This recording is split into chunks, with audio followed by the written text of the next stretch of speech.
I feel like a teacher grading homework. How interesting. I am surprised you wrote all I asked you to. You're more of an avid learner than I expected. Not the type to waste an opportunity. I like it. Amelia even said you were listening to her with rapt attention. You must be doing well if even she's pleased. Now that's a surprise as well. I didn't think you would care if I'm pleased. Decide you want to impress me after all. Oh, I see.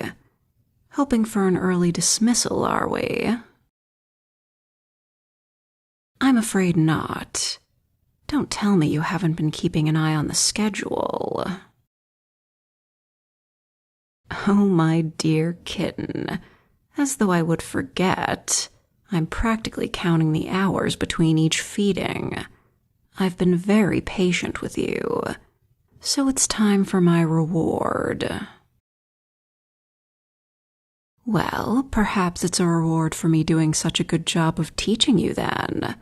Imagine if you weren't able to read Amelia's passive-aggressive notes. Best not to touch her knives if you don't want them run through you. Good thing I taught you how to read her name first. I'm joking, of course. She knows better than to hurt you.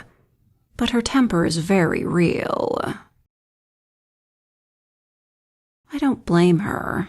She's had a hard life. But that's not my story to tell. Nor is yours. I don't expect you to open up to me.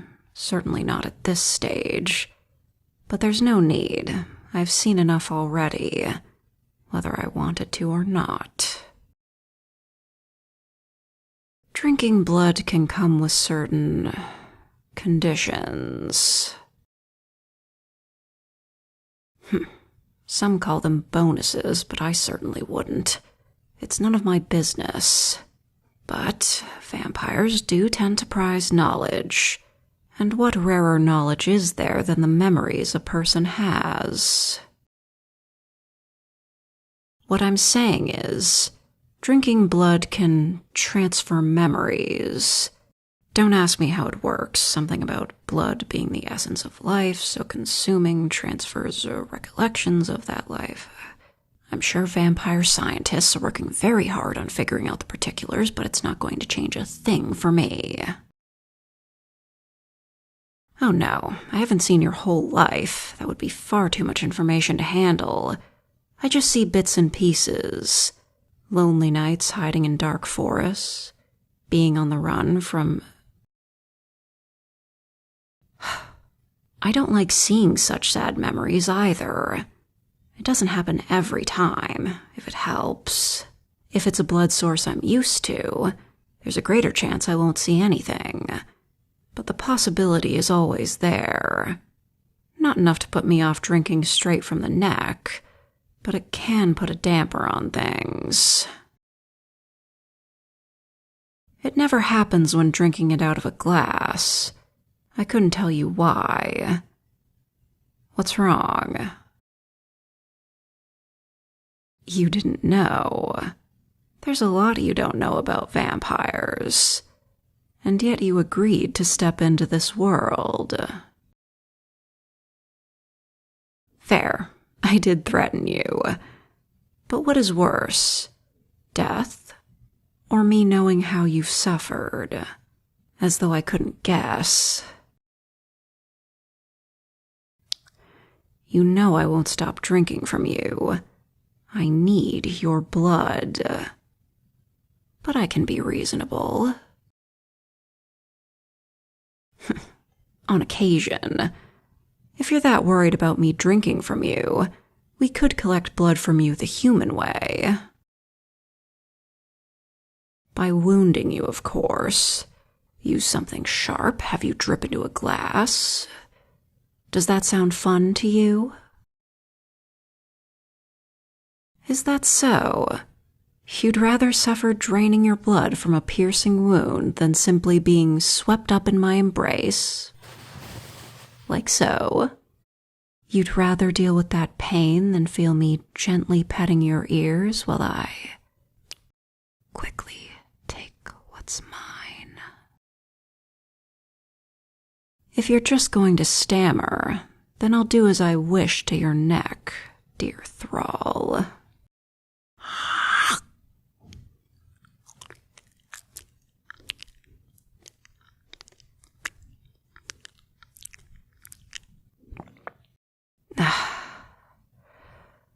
Not nearly as painful, is it? And there are other benefits to being drank from directly. Geraldine told you. I really should thank her. Well, she probably forgot about that. Always thinking positively, that girl. No, it's not stealing your memories. I think you'll find you still remember being a downtrodden vagabond. I just see them. That's it. Would it help to know what I saw? A broken heart. That's all. Satisfied? Oh, I very much am. Now, since you were such a good thrall and did all of your chores and writing, how about a reward for you? I think you'll find feeding me is also one of your chores. Being spoiled by me is optional, but preferred. I don't see you pushing my hand off your head. Come sit with me.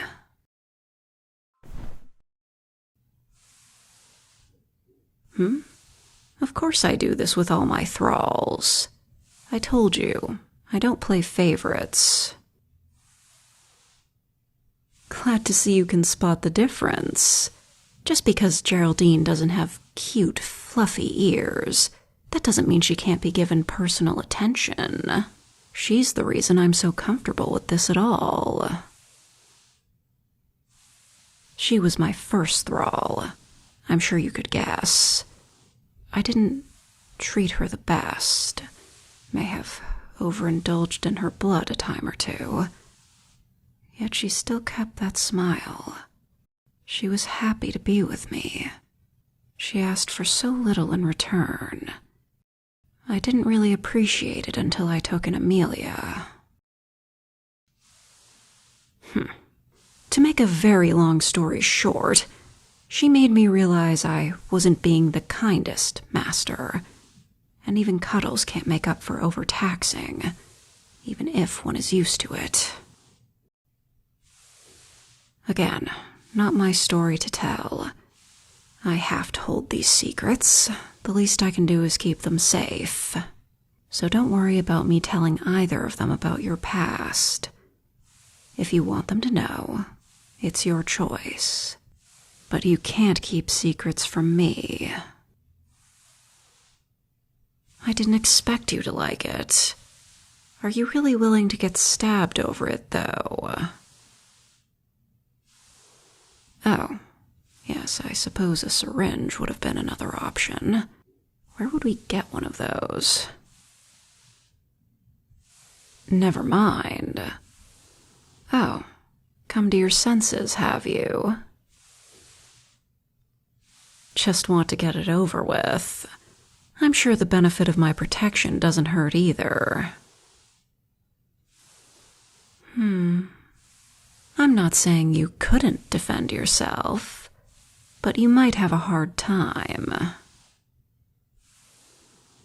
Of course, you are getting stronger. I can feel it.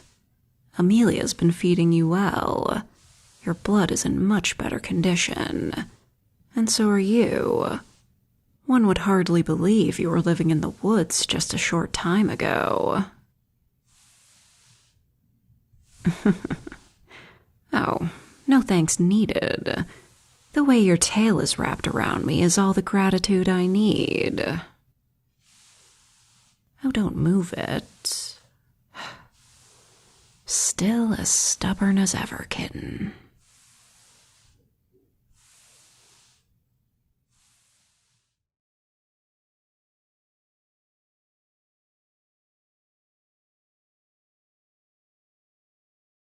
I didn't forget about this series. You forgot about this series.